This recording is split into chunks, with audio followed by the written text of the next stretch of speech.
Quick question for anyone who's ever worked in education, or honestly, just anyone who's been a teenage guy. What is the actual going rate for silence these days? Because I feel like my friend group just inflated the price of loyalty to an unsustainable level. Let me explain. It started third period history class, which is honestly the most dangerous time for bad ideas because everyone is half asleep and looking for a spark. I'm sitting in the back with Marcus and Jay. Now, you know these types? Marcus is the skeptic, the logical one who tries to keep us out of trouble. And Jay is the wild card who would jump off a bridge if I told him he'd get a free sandwich at the bottom. I lean over and whisper that if we can get a paper airplane to land in Mr. Harrison's coffee mug without him noticing, Jay gets to wear my limited edition vintage hoodie for a week. No questions asked. Marcus immediately rolls his eyes and tells me it's the stupidest thing he's ever heard, reminding me that I once tried to convince the cafeteria lady that ketchup is a vegetable.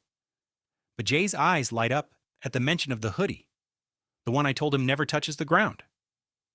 I challenge Marcus, telling him he has to fold the plane because he's got the engineer hands, basically daring him by asking if he's scared or just afraid my aerodynamics are superior.